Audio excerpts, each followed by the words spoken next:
Welcome back to Call Us Casters. We're doing another little Monster of the Week mini campaign, this time set in the fictional town of Penshaw, Arizona. Today, joining me is our full cast. We have Tyler, Chris, Kay, and Becca all joining us today, and one by one we'll get to learn all of their characters and really get to experience this town of Penshaw. But before we get into all that, I get to talk a little bit. Our scene picks up at a small little farmhouse outside of Penshaw, where a nice old couple known as the Krugers live. The Krugers have been running a little bit of, we'll say, a wildlife sanctuary that isn't exactly sanctioned by any of the local governments. Both of them are a little on edge when they hear knocking at the door. Mrs. Kruger takes the time to roll a mat over a hatch that's sitting in the center of the living room before shifting the coffee table over as Mr. Kruger heads into the kitchen and begins throwing together a little bit of a plate to try to make it seem like they were in the middle of a average Sunday meal, before Miss Kruger takes a deep breath and opens the door. When she does, there's a man in a beige colored uniform, green hat, holding a handkerchief in his hand. And as she opens the door, she says, yes, hello. How can I help you today? The man coughs into the rag and says, Ma'am, we just have a few reports of some strange animal sightings, both in and around your house, and we just need to conduct a little bit of a check. Miss Kruger very nervously looks back towards her husband, who she can see through the living room into the dining room, and he nods his head slowly and confidently, as in to let her know it's okay, they won't find anything. As the man steps into the room, he begins searching, looking through the different rooms of the house. As Miss Kruger tries to make small talk, he does little in the ways of acknowledging her. Before letting out another few hefty coughs, she asks him, would you like some tea? Maybe that could help with the cough. Yeah, that sounds delightful, thank you, ma'am. As Miss Kruger heads into the kitchen, her and her husband begin quietly bickering as she makes the tea, making sure every little nook and cranny has been covered up, no cage left in the open, no stone left unturned, before a loud crash comes from the living room. The two of them look over to see the table flung over, the rug strewn across the room, and a single handkerchief laying on the ground. The two of them begin moving towards the hatch. Sir, is everything okay? She says as she moves closer. Looking down, she picks up the handkerchief that he dropped. Moist on the handkerchief is a silvery metallic fluid. And as she looks down into the darkened hatch, she hears the man. No, ma'am. I think this problem just got a little bit worse for you. As a dark creature begins lunging out from the hatch, the two of them scream as the camera pulls back from the house. And with that, we're going to pick up with Mason. Why don't you go ahead and describe yourself to our lovely viewers? Mason is a relatively short, probably like 5'4", 5'5", young man, maybe early 20s, late teens, who has a naturally athletic build, but their dressing style wouldn't showcase that they are an athlete, more so that they were just born with it and haven't done anything to cultivate it. Some blonde hair that is almost white with how bright it is, which contrasts with his somewhat tanned complexion, wearing these large circular black rimmed glasses. All right. And Mason is new to town, correct? Incredibly new. Mason is, if anything, just passing through, seeing what they can find. Mason, as you're making your drive down this very lonely stretch of interstate, you see nothing more than dust, cacti, tumbleweeds, and the occasional cow skull because it's Arizona. You've noticed that over the last few hours, cell service has gone pretty dry in your area. Nothing much except for your offline playlists on Spotify that have been really keeping you going through it. When you start to hear a rumbling and a hissing from the engine of your car. Shh. Shit. Okay, come on. You can make it there. Just get to the next town, please. I don't want to be stuck here. Come on. Next town. You get about a half a mile further down the road before a sputtering and a pop comes from the engine as steam begins flowing out from under the hood. Oh. Well, fuck me, I guess. Shit. I pull on the little lever to pop the hood, get out of the car, and go take a look at it. Popping the hood, you can see that your radiator has definitely blown. Well, that probably won't be cheap.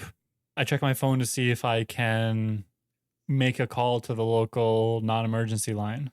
Unfortunately, you don't have access, but you did pass a call box, probably a couple miles back if you wanted to walk back. Or you could always wait and chuck up a thumb and see who's willing to pick you up. Fuck me. Shit. I'll go for the call box. So I'll just quickly reach into the back of my car, grab my bag, and hopefully see if I can ruffle through and find a hat, and then just start making my way back. Anytime a car coming by, sticking out my thumb, trying to get a ride. On your way back, a few cars pass by, but they're definitely leaving town. They mostly seem like tourists, and they usually give you a little bit of a side eye when they see you walking on the road. But before too long, a tow truck actually begins heading in towards town. You see this very large black tow truck. It's got some red kind of accents on it and like big lettering that says twin piston towing. And behind the wheel, you can see this heavier set gentleman, large beard. He's got the suicidal tendencies hat with like the tilted up brim, bandana on under. And from the tow truck, you can just hear some very like booming bass, almost like he's got some subs chilling in the back. And as he sees you, he pulls over to the side of the road and rolls the window down and says, "Hey, what's up, family? What you doing out here?" Hey, fam. My car broke down half mile back. I think I blew my transmission. It was smoking, and yeah. You mind helping me out? If you want. I would. Yeah, I mean. Yeah, thanks so much. I appreciate it. He unlocks the door to the truck so you can get in.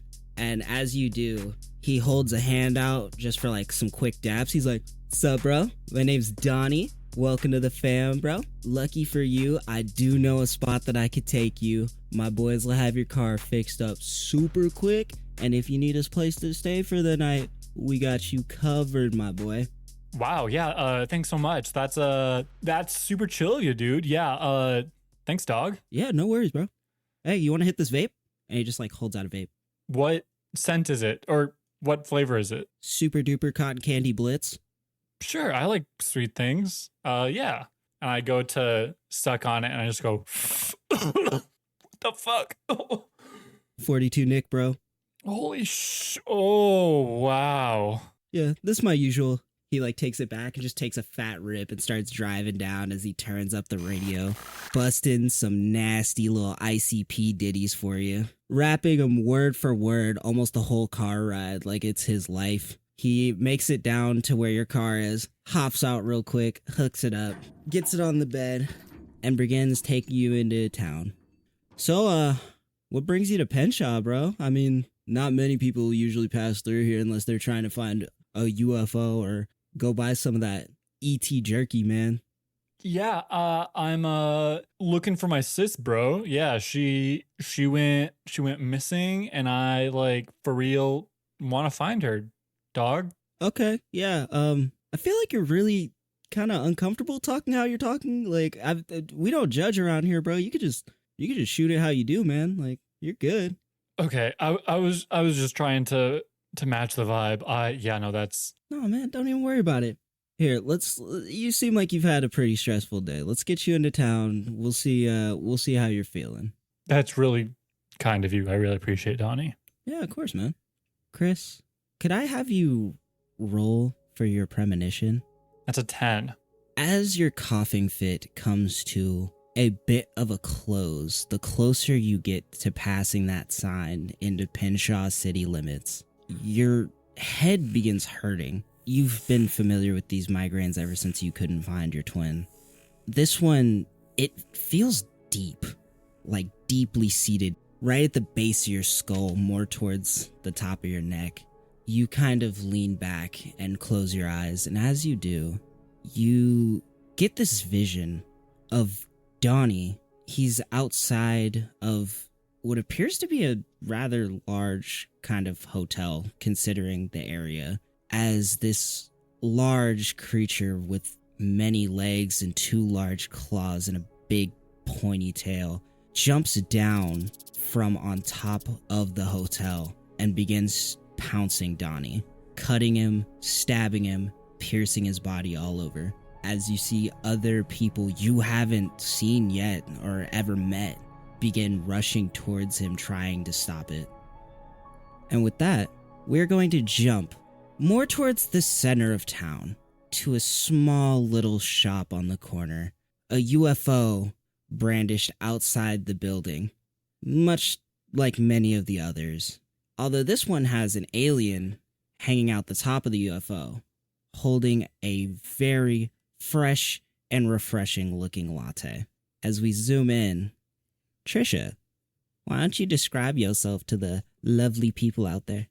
Yeah, so Trisha is not short, but not tall. She has electric orange hair with a black beanie, and she's wearing a graphic t-shirt and some jeans, and she has heavy makeup on. If you look at her long enough, you will notice that she doesn't blink. You can't quite tell if she's like a young adult or a teenager. You kind of get the vibe that she doesn't want you to know. Standing before you is a mother with her 4 children running around. They're picking up all the little coasters and things like that, kind of just causing a general ruckus. As this mom is like, "Excuse me, I asked for no whip on this. I can't have my kids having this much sugar, and they're already eating the caramel frappuccinos, and I really need you to remake all of these. No whip. And you know what? They seem like they've had enough today. Can I get no caramel on that, but could I also get sugar-free chocolate instead?" Trisha will just look at her unblinkingly in her creepy way, grab the lattes, and she will remake them and go, "Here, now leave." We were going to sit here and enjoy our beverages, but you know what? I think we will leave. And you know what else I'm gonna leave? A terrible Yelp review. I am so sick of the service in this town. You are all so rude. And she just continues firing off on this tirade as she gathers her children one by one. She's like, "Bryson, Tyler, Jessica, Bronson, let's go." And she has 2 in each hand as she's like marching out, and they're all crying and holding their little coffee drinks, and one of them spills it on the ground as she's leaving. She's like, "It's fine. We'll just go to Starbucks like the rest of people." Trisha's going to mutter under her breath, "Good luck with that." And she will cast telepathy because she wants to know what this Karen's actually thinking, because despite what people think, she actually knows all of the gossip. Picking up on this Karen's thoughts, it seems like none of that aggression really had anything to do with you. Like, the whipped cream was very much just a minor mistake, and she totally understands that.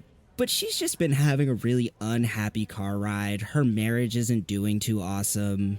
She's more upset about her life and being on this family repairing road trip than she is actually about some coffee. Trisha is going to file that into the back of her brain for if she ever sees this woman again, and she'll head back to the cash register to help the next customer, because she likes her job, but again, does not want you to know it.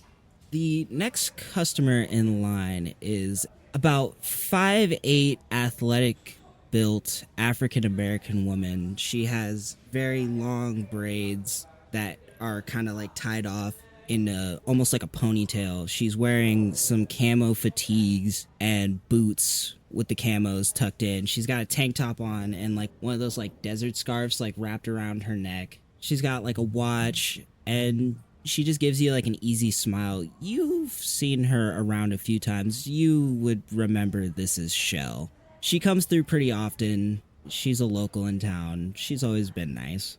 Hi, Shell. Hey. Same as usual? Of course. Cool. And she'll go and start making Shell's usual order. More tourists coming at you like that? Yeah, to be expected.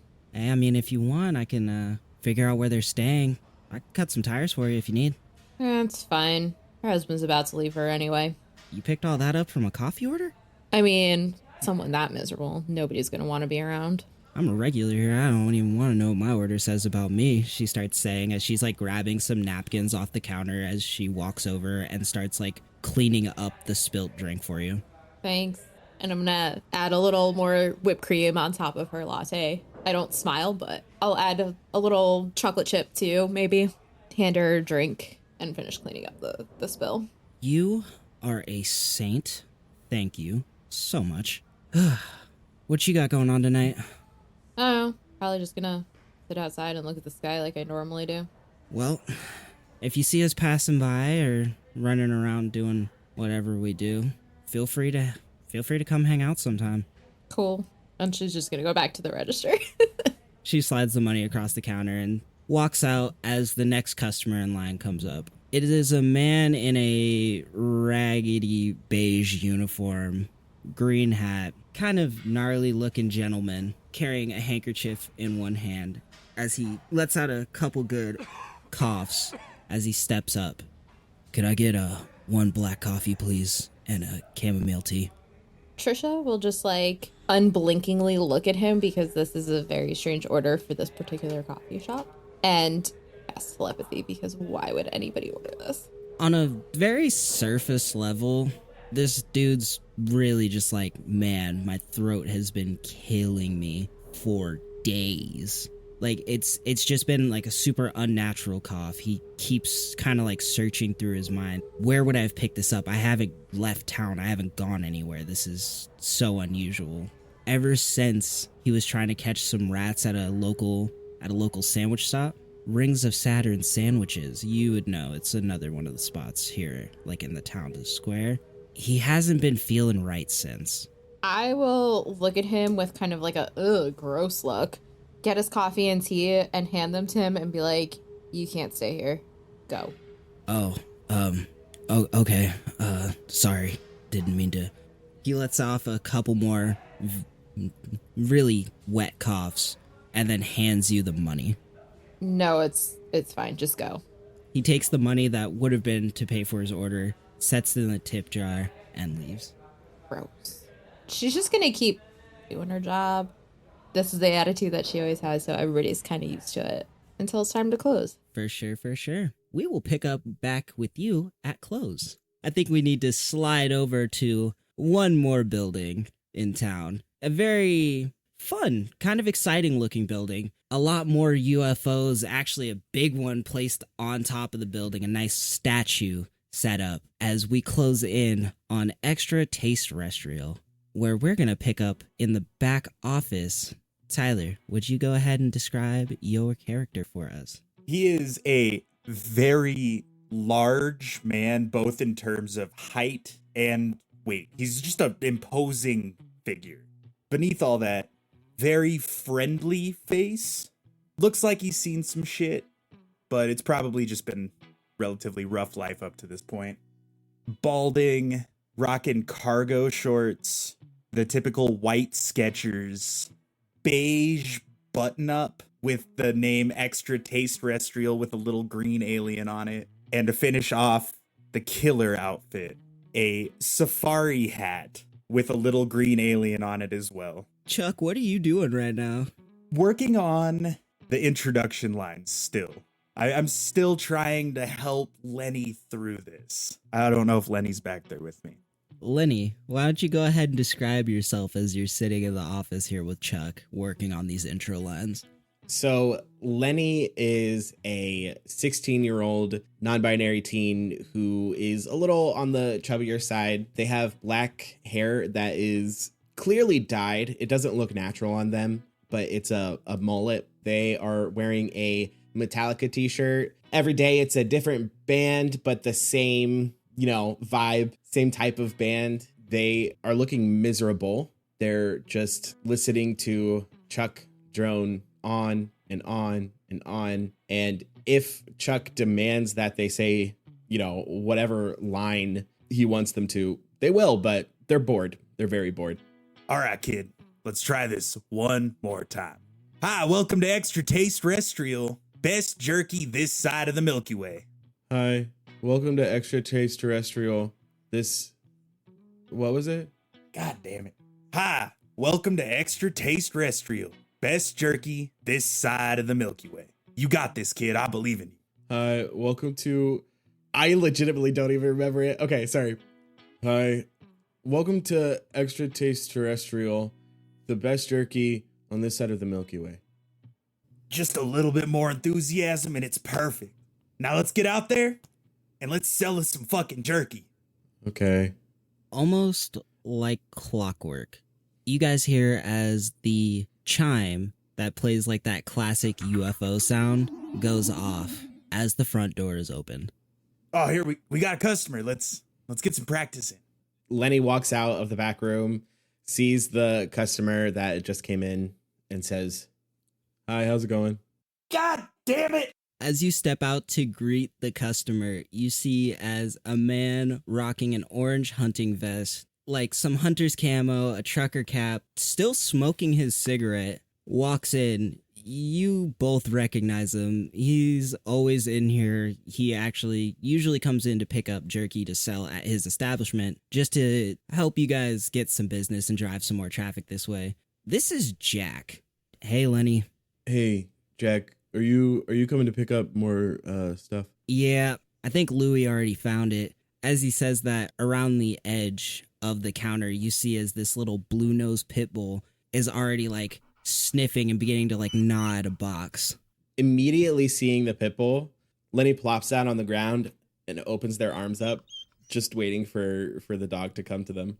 Oh, you know Louis, and Louis loves you. Louis dives into your arms and begins giving you kisses all over. Hey, Jack. How's it going today? Same old, riding around helping that old kook from the Penshaw Paranormal find discoveries. Any luck?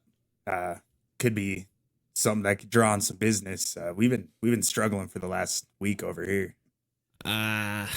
Nothing too crazy, but I mean, we could always go throw some rocks at the sky and take some pictures and be like, UFOs, you know?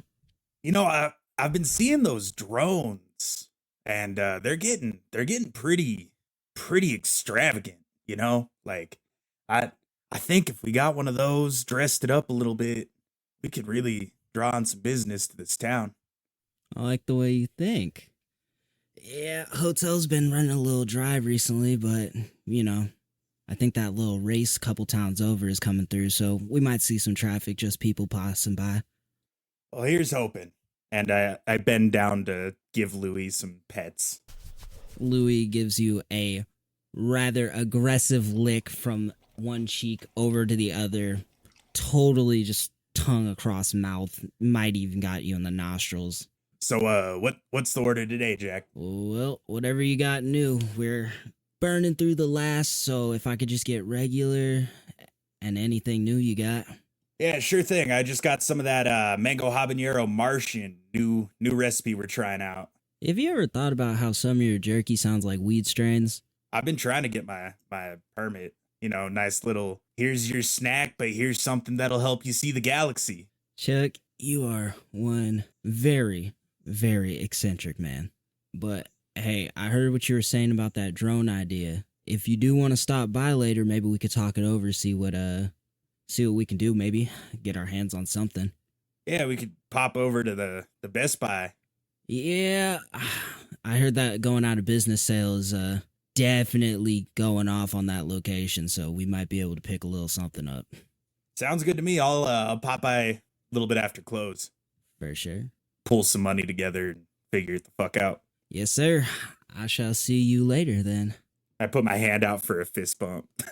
He gives you a light fist bump as he picks up his box and goes, "Come on, Louie." And Louie pops off and starts heading out, snags a bag of jerky off one of the racks on his way out, but you know, it's just Louie. Bye, Louie. Bye, Jack. Hey, it's Kay. Thanks for checking out Call Us Casters. This mini campaign is run by Kyle, which is awesome because he's so good at doing cinematics. That monologue at the beginning, chef's kiss. If you ever visit our socials at Call Us Casters, you should definitely write a comment or DM us with how awesome his intro was. I just want to be able to show him that he's great and other people think so too. Do you like what you're hearing? Did you know we have a Twitch? Every Monday, we have what we call the hobby stream, where we talk about everything TTRPGs, like being players, GMs, different systems, and a whole lot more. We have more planned, including perhaps a Barbie-themed one-shot maybe, on July 20th, just maybe. If you miss any of our streams, you can always visit us on YouTube to watch the previous ones. Anyways, thanks for listening to Penshaw. We're so pumped for this campaign, and we can't wait for you to hear the rest of it. And with that, I think we shall pick up once again with Trisha around closing time. Yeah, so Trisha is going to close up the store as she does every day because, you know, nobody else wants to work at this place. And, you know, she'll pull her keys out and lock the front door and start walking to the park. Perfect. Could I have you read a bad situation for me? Sure. Ooh. Already. Out of fucking left field. That would be an 8. All right. What's my best way in? What's my best way out? Are there any dangers we haven't noticed? What's the biggest threat? What's most vulnerable to me? Or what's the best way to protect the victims? The last one. You feel almost as if you're being watched as you're leaving and heading towards the park. It starts off very subtle until you hear rustling by the park. The bushes are moving as if there's something rather large hiding in them. You get the best way to protect the victims is probably to get somewhere where you have a clear line of sight or run somewhere where you can run. Okay, well, so I am going to look for the high ground.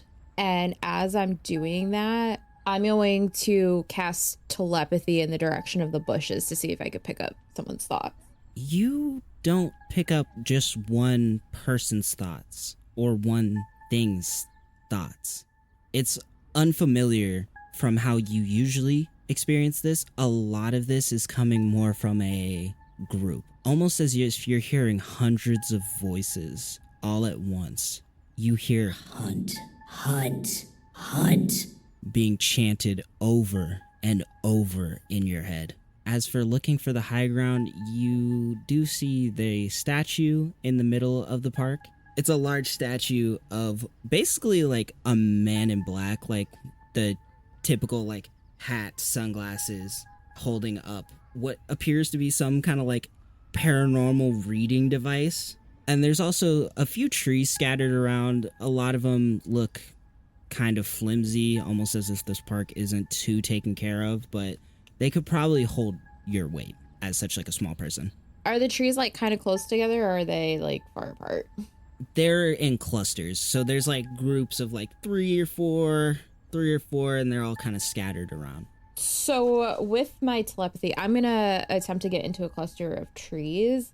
I'm going to try and manipulate this group to just leave me the F alone because I am not in the mood for this nonsense today. As you begin making your hurried motions towards the trees, you see as the bushes begin to rustle once again, almost as if there's like skirting back and forth, trying to figure out the best way to pop out. And as you get closer, a large creature jumps out. Its body is at least 7 feet long. large pincers, a multitude of legs, and a large, gnarly stinger adorn the tip of its tail. You've been living in Arizona for a while. You'd recognize this as a scorpion. But man, this is the biggest scorpion you've ever seen. What are you trying to do with your magic effect? So, I would like it to contract whatever disease it is that scorpions could get to make its tail fall off. As you begin making your way towards the trees, you see as this large scorpion begins pushing out towards you.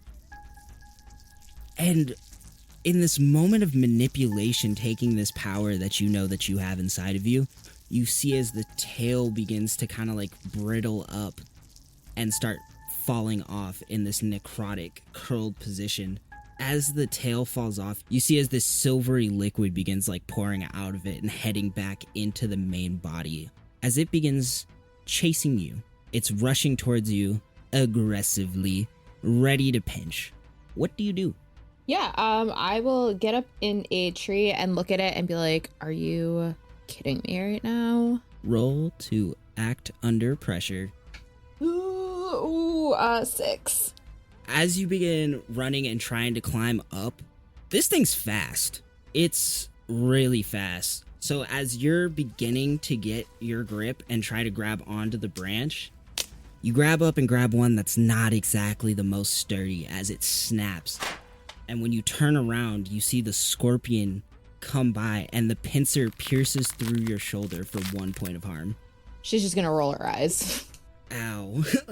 No, it's more of an annoyance. It's more like, ugh, seriously, leave me alone. You have a puncture in your shoulder as this thing's kind of like holding you up against the tree. What are you gonna do? I am going to give it a big whammy. So I'm going to pull out my gun and shoot at it. 10.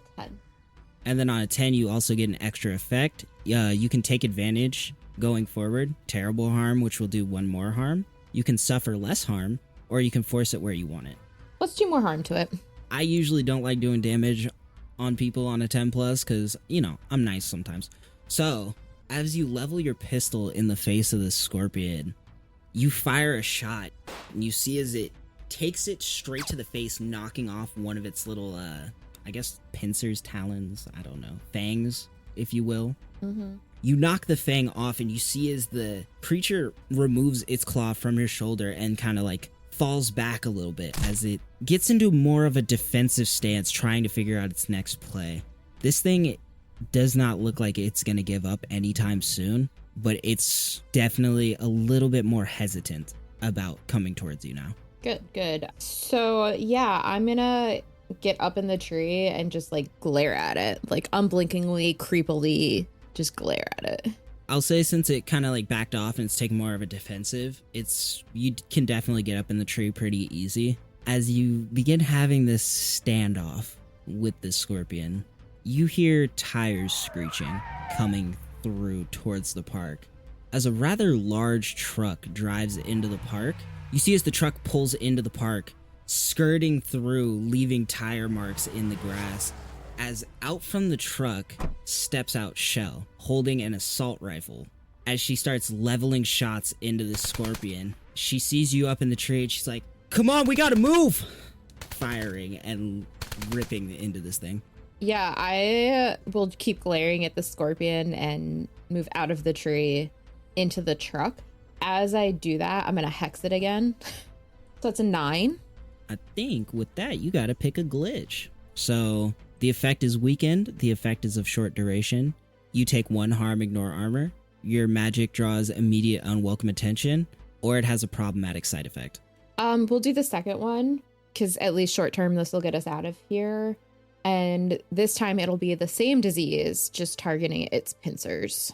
As you begin to use this, I think it might come from the fact that you're in such a rush trying to get into the truck and get away.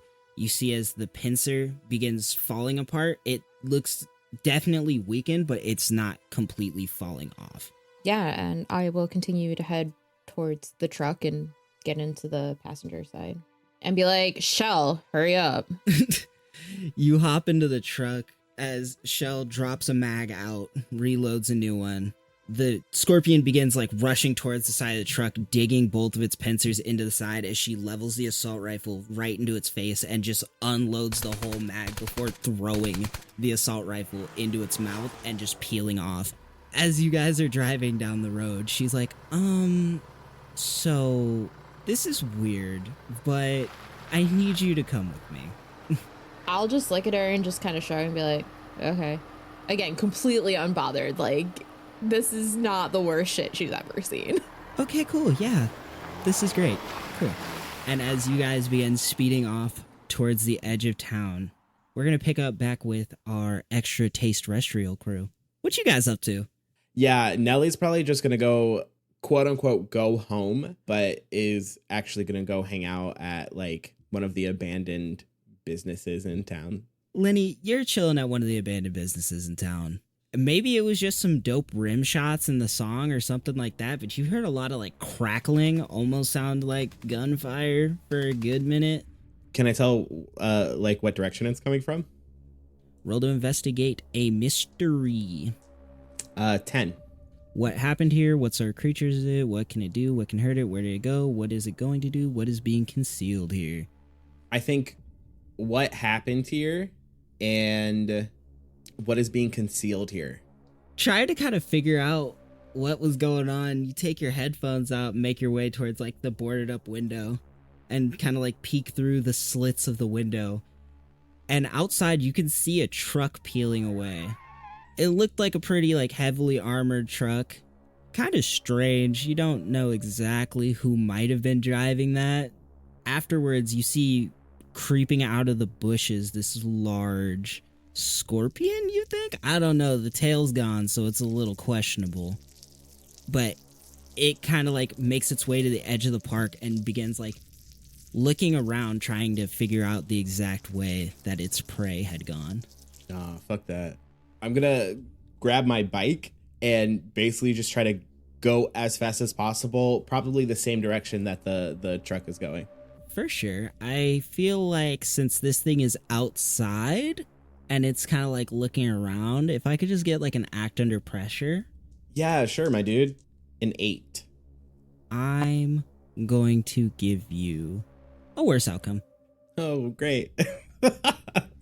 As you hop on your bike and begin riding in the same direction as the truck, the scorpion sees you, and with a vicious hiss, you feel something wet hit your back. But that's about all. Doesn't seem to be following. Just chilling. I'm just gonna keep riding. I can worry about that later. I'm just gonna keep riding. A giant scorpion or whatever that is, because I don't see a tail or claws. I'm just gonna run. Chuck, what you doing, Chuck? Finishing up my close-up routine, which is pretty much just sweeping, making sure the shelves are stocked, and then cleaning a few specific pieces of movie memorabilia that I have up on the wall. What are these lovely pieces of movie memorabilia? So all 3 of them are from Deadwood, from the studios. So to the far left is the flamethrower that was used in none other than Alien. Middle is a boomstick, quote unquote, that is from the movie Dead But Evil. And on the far right it's just a Magnum. Oh, cool. But it's from one of the classics, The Night the Dead Rose. So I'm cleaning those up and, like every night, pull the Magnum off the wall and put it in the back of my waistband. And then I'm just heading to the van, getting ready to meet Jack over at the motel. You hop in your very lovely extra taste terrestrial van. It's not exactly the most subtle transportation, with a large UFO strapped to the top, extra taste terrestrial blazing across the side. You hop in and you head towards the motel. Mason, you've been at the hotel for a little bit. You've been able to get showered up, take some rest. You haven't met too many people around there, actually. It's mostly just been Donnie you've seen kind of like working around. Attached to the motel is a little bit of like a little movie museum, all towards Ricky Blaze movies, which, I mean, those are some high tier action movies right there. Ricky versus the lizard people, Ricky takes space, Ricky and the Commandos 5, all super high octane movies that make Fast and the Furious look like little things. The moment he drove a car through a UFO to hijack it, one of the craziest moments in cinema ever. As you get up and kind of get through the rest of your resting, cleaning up, you see Donnie outside taking a smoke. How's it going, Donnie? Doing good, bro. Doing good, man. Just chilling.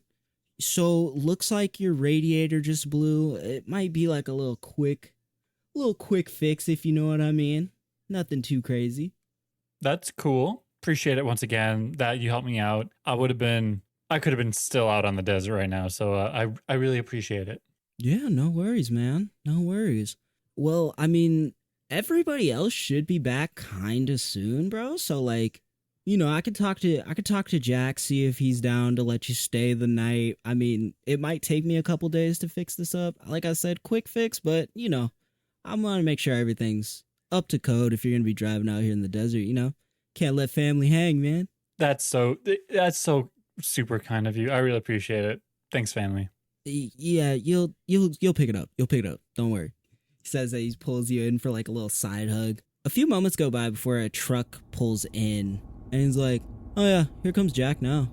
And as he does, you see this man in hunting camo hop out as this little blue-nosed pit hops out the passenger seat and starts barking and running around in circles. And Jack's like, "Yeah, I know. Here." And he throws another one of the bags that the dog just begins tearing open and just eating the contents. And he's like, "Hey, what's up, Don? And friends?" Hi. My name is Mason. I'm new in town. I'm part of the family though, so it's cool. Oh, he's one of you guys too. You paint your face? You do the whole clown makeup thing too? I turned to look at Donnie. I'm like, is that what you meant by family? Whoop whoop. Okay. No. My name is Mason. Nice to meet you. I'm Jack. I own the place. And that's Louie, he says as this little dog runs up and starts kind of playfully nibbling at your ankles. Oh, hi, Louie. Please don't bite me. I'm very fragile. Well, if Donnie's helping you out, you can definitely chill here for the night, man. We don't have too much going on, and rooms are dirt cheap, so we'll call the first 2 nights on the house. Man, is everyone in Arizona nice? This is insane. Nah, it's mostly just this town because we don't get a lot of people coming through. So tell your friends, please. I do not want to lose this place. Yeah. Thanks, bro. Dog, bro. A few more seconds pass by in this awkward interaction before a van pulls in. You see a very large UFO strapped to the top of it, extra taste terrestrial on the side, and out you see stepping a large man in cargo shorts and a safari hat and some super dope Skechers step out like clockwork. Hey, Chuck. Oh, what's up, guys? How's it going? None. We're just meeting new friends here. This is Jason, you said? Mason. Yeah, no, Mason. I'm new in town. Oh, well, nice to meet you, son. How the hell are you? I'm Chuck. I reach out my hand and you're dwarfing me. And I'm just like, hi, Chuck. Are you part of the family? I mean, I have a family. Oh, Whoop whoop. that's nice. That, yeah. Whoop whoop. Yeah, love that. My name's Mason. Yeah, we gathered that. I'm Jack, that's Louie, that's Chuck, and that's Donnie. You want some jerky? I just turned to look at Donnie. Do I want some jerky? Yeah, bro. Yeah. It's bomb. You want regular, you want sweet, you want spicy, you want super spicy, you want shit your pants spicy? See, here's the problem, Chuck. I might shit my pants at the most mild of stuff, so let's just go regular. All right, and I hand you a spicy. Thanks, bro, and I just take a bite. It's a really solid tasting jerky, but that capsaicin just hits your mouth and it's a creeper. It starts in the back of your throat and begins making its way up towards the front, almost like you're swallowing fire. And a lot of these emotions of pain and shock are just hitting you, but not as much as the sound of screeching tires pulling into the parking lot. As this almost heavy armored truck that... Wait, is that from Ricky and the Commandos 5? Pulls into the parking lot as you see an African-American woman jump out and she starts making her way towards Jack. She's like, we got a situation. The smell of gunpowder is just starting to assault your nostrils, basically. As the passenger door opens and out steps Trisha. Completely unbothered going to enter the hotel. Jack looks at Shell and then like watches as you walk in and he's like, is she good? And she's like, yeah, she knows. She just, I don't know, Jack. She just doesn't seem to care. I guess. I don't know. When I get to the door, I'm going to turn around like I remembered something and reach into my bag and look at Chuck and be like, I got you something. And hand Chuck a bag of flaming hot Funyuns. Okay. Wait, did you say Chuck or Jack? I meant Jack. Okay. Oh my gosh, I meant Jack. I'm so sorry. Jack takes the Funyuns. He's like, thanks, Trish. Yeah, you can wait inside. He like puts the Funyuns in his jacket pocket and starts walking over to the truck before pulling a shotgun out from the back. And he's like, okay, any more unexpected news tonight? Or is this ring, ring, ring? Little bicycle bell goes off as Lenny comes ripping into the parking lot. Hey, sorry. It went really fast. There's a monster in the park. It's really not good. I don't know what's happening. It spit at me or something. I don't know. Now, is it a real monster, or is this just like a drug-induced fantasy? No, I'm straight edge, Chuck. It's a monster, I think. Is it someone in a costume? Oh, maybe. What the hell is going on right now? Shell, you said she knows. Does he know? And you two, don't ask any questions until I'm ready to answer those questions. What did you see, son? Huh? Oh, I don't know. It looked like a scorpion that had its tail and claws ripped off, but like big, like really big. You know, maybe tonight won't get too much worse if we all just go inside and just maybe relax. And maybe we can all talk about this and we'll all get our story straight before this is a fucking problem. But talk about what? Monsters aren't real, Jack. I mean, aliens are, but like monsters? Chuck, read a bad situation. That's a 12. Perfect. Hold 3. Best way in, best way out, dangers we haven't noticed, biggest threat, most vulnerable need, best way to protect the victims. You can ask those in any order. I want to start with dangers we haven't noticed, best way out, and protect the victim. Perfect. As you say this, you hear not only one set of feet skittering, you hear many. Some coming from the direction where Lenny just came from, others seeming to come from the sides of the motel. As you look around, up above you can see a monster that looks exactly like what Lenny described. Its claws are decrepit, falling off, no tail. But on top of that, you see more. Not one more, not 2 more, but at least 6 more of these large scorpions beginning to descend from all sides. Your gut's telling you that this might be the time to run. This doesn't seem like a fight that might be the best to take on, and you start thinking of ways out. You look at your van, you can definitely get out of here in that. You could speed out, you could leave town if you wanted to, or if you wanted to get out of immediate danger. The hotel's right there, the door, you could lock that. It could give you an opportunity to, figure something out. And then you start thinking about not only yourself, but the people around you. And as you scan across the group, you see as a very large scorpion is beginning to make its way down the front of the motel above Donnie. How can you help him? You could push him out of the way. You could let him know. You could do something. You just know you have to act. Reaching for the gun in my waistband, I scream, "Donnie, look out!" And I fire without thinking a second time. Just shoot into the air. Roll it. That's a 4. Go ahead, mark XP for me, big dog. As you fire, the shot misses.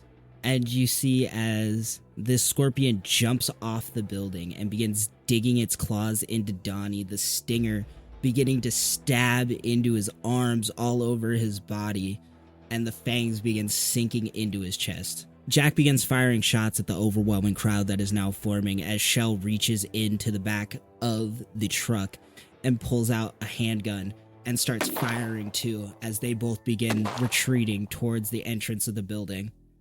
What do you guys do? Lenny's getting closer and closer to Chuck and going, Chuck, Chuck, Chuck, Chuck.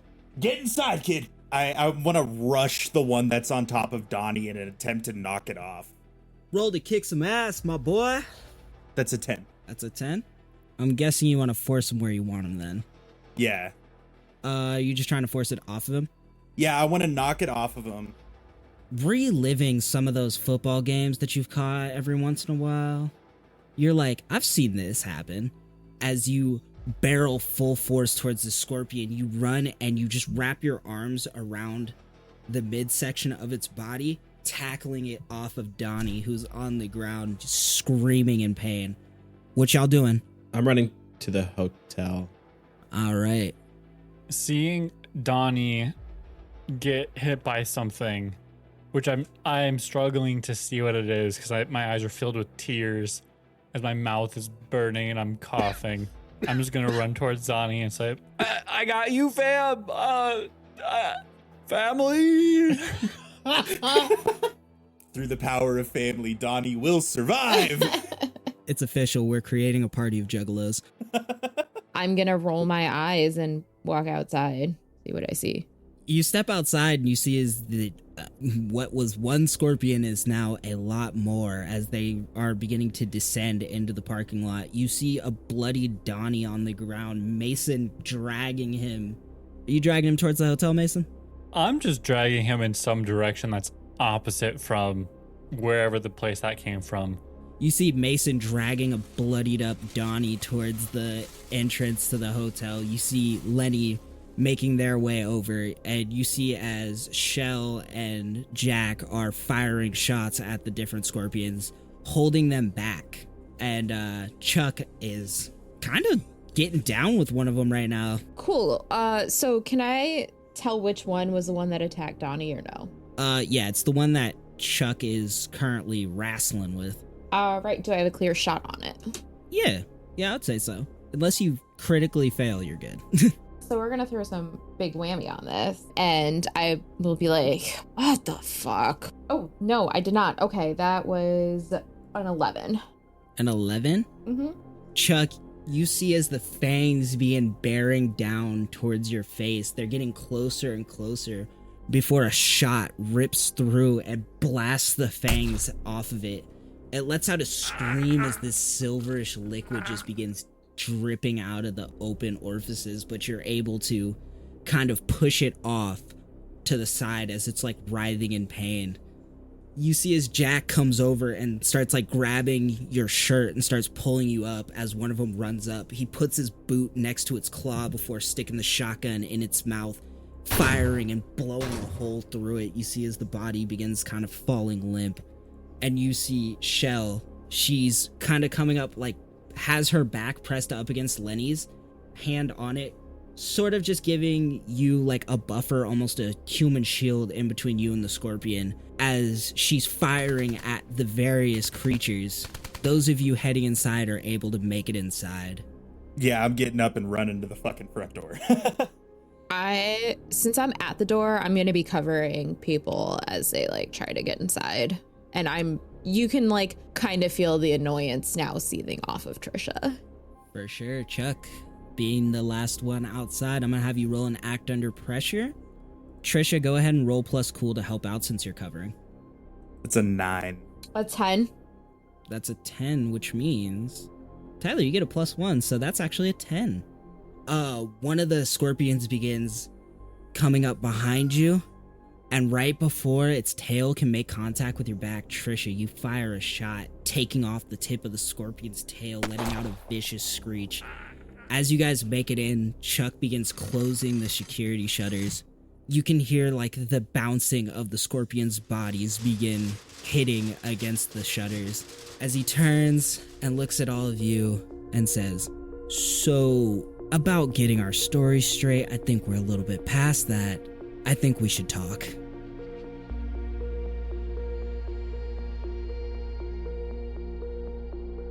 Penshaw was GM'd by Kyle Conston, starring Tyler Halcomb as Chuck Montague, Becca Ramirez as Trisha, Chris Lebert as Mason Monroe, and Kay Wilson as Lenny Baster. Music by Tyler Halcomb and edited by Chris Lebert. If you like what you're hearing, make sure to check us out on Twitch and YouTube and follow us on Instagram at CallUsCasters. Also, consider supporting us on Patreon at patreon.com/CallUsCasters.